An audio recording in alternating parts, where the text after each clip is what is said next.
Hello, so this is going to be my interview project.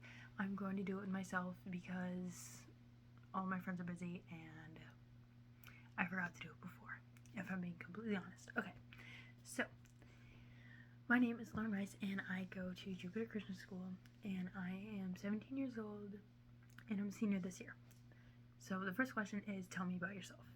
So I already kind of went into that a little bit, but I work at the school coffee shop called 700 South, and there I am basically the coffee cart executive.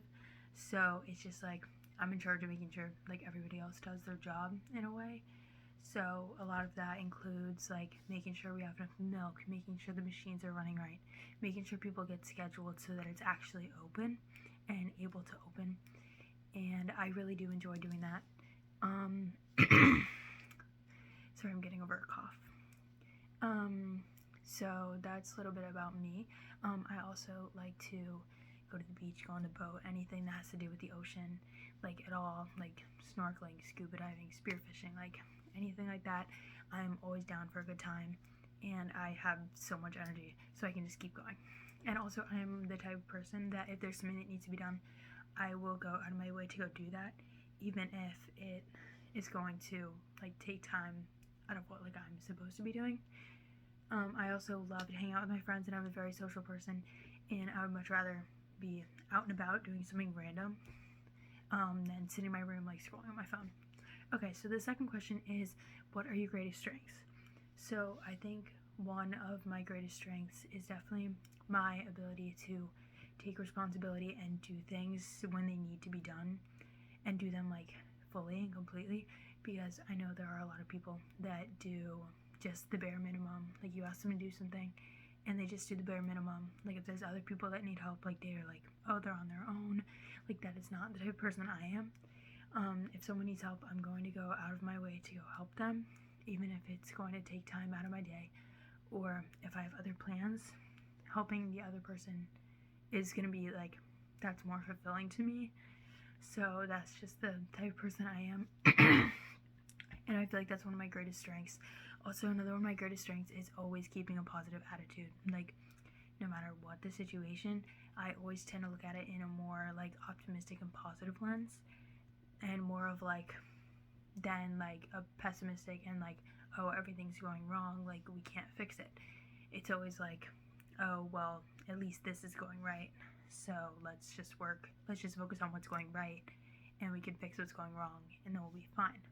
So that I feel like is another one of my greatest strengths. I would say my greatest weakness is probably distraction, and some of that might be included with my greatest strength, as in like helping other people. Sometimes like if I get too distracted doing one thing for another person, like I'll forget what I actually have to do, which is something that I do need to learn and I do kind of need to work on in a way, because I need to be able to separate what needs to be done, like what I need to do, and then other people's responsibilities and like helping them. Because I know that sometimes like the other people need to learn how to do things on their own without me constantly helping them. And an example of this was when we were working on the schedule for the coffee cart last semester. I constantly was helping Michael remember. Michael was a kid that was doing the schedule. I was constantly helping him remember when to make the schedule, so I would text him like at least like 3 or 4 times to make sure he had the schedule done, because if I didn't text him, it wasn't going to get done.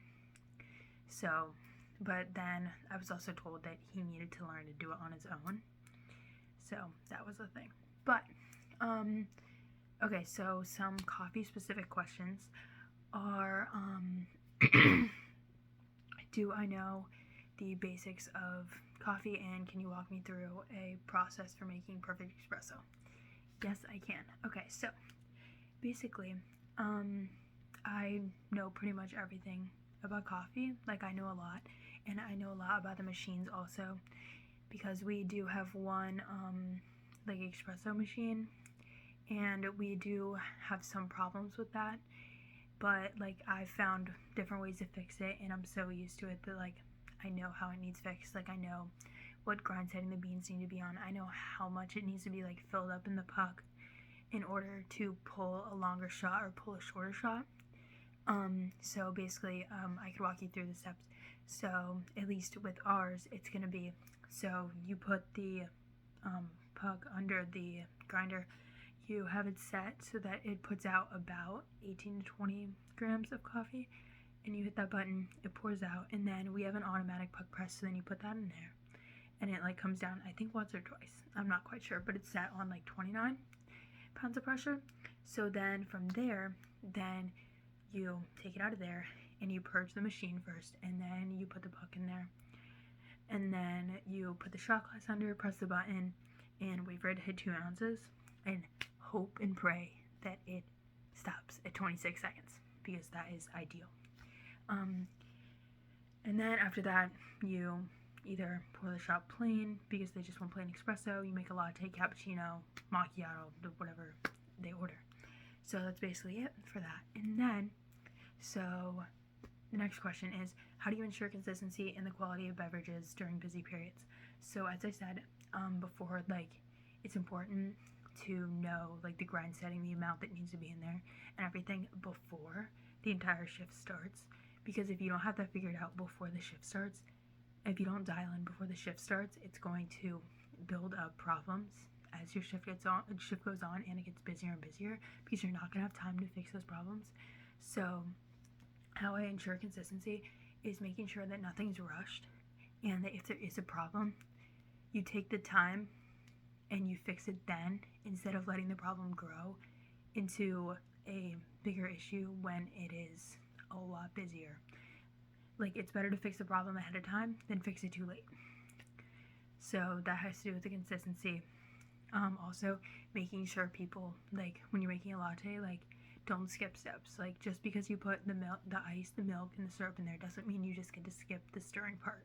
Because if you skip the stirring part, the quality is going to go down, because your customer is going to drink just syrup in the bottom of the cup, and that's kind of gross. Next question is, how do you train new baristas to meet company standards? Okay, so I feel like to train the new baristas, you have to walk them through every single step multiple times, and then allow them to walk you through it by themselves, like, without helping them at all. Like, you can give them hints a few times, but then eventually, like, you need to know for sure that they can do it on their own. And I feel like that is very important, and I feel like they need to know how to do everything. Not just pull the espresso, not just get hot water and put a tea bag in it for, like, teas or something. Like, they need to know how to make everything. If somebody asks for a macchiato, they need to know how to make that. If they ask for a latte, they need to know the difference between the two. And I feel like that is very important. And so that's how I would make sure that new baristas know and meet the company standards, by basically running them through test trials, kind of, just to make sure that they know everything. And if they have questions, like, open it up so that they feel like they can ask. Additionally, how would I delegate tasks during a shift to ensure smooth operation? So I would know the other baristas well enough that I feel like I know what they do best and what they're, like, the best at, what they're good at, what they're fast at, what they're efficient at. And that's how I would delegate the tasks into, like, if someone is very good at latte art, like, and they love making lattes, like, I would rather put them in charge of, like, making the lattes and everything than put them somewhere else and someone who's not as good and doesn't enjoy it as much over there doing that. So I feel like putting people in, like, knowing people and the staff well enough that you can put them in the position that they are best at is very important. And that's how I would delegate tasks, so that operations run smoothly. Because also, if someone's doing a job that they do not completely enjoy, sure, not everyone's going to enjoy their job, but if they're doing a job that they don't completely enjoy, it's not going to go as smoothly. Another question is, how would you handle a dissatisfied customer?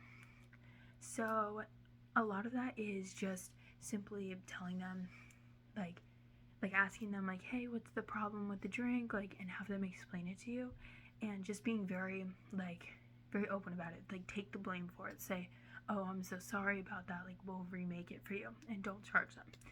Because I feel like that's a really good like customer service tactic, is if something is messed up, like arguing with the customer over a $5-10 like drink or like drink food, like anything like that, is not worth losing the customer because you decided to argue with them about it, telling them that it was made perfectly fine. It's easier just to take the loss, make the drink, and they will come back, hopefully. Lastly, what makes you want this job so badly? So part of it is because I really do love the coffee business, and I love the community, and I love the group of people that coffee brings in. Coffee brings in active people, like old people. It brings in so many different types of people, and it's just really nice to see all these types of people, and they're all coming together to get one thing, and that's caffeine. They get some through the day. I mean, for me personally, I like it because it tastes good. And also, another thing about wanting this job is I want to make good coffee, because there's so many places that make terrible coffee. And I feel like making good coffee is something that is kind of hard to do. And a lot of people don't have an appreciation for it because they're so used to just like crap coffee from Starbucks or like Dunkin'. Like, they're not used to high quality coffee that you can have at the same price of Starbucks coffee. So I'm in it for the experience, the people, and the quality. And the last question is, do I have any questions for the person interviewing me? And no, I do not, because there's not a person interviewing me. Okay, sorry this is so late. Hope you enjoyed watching.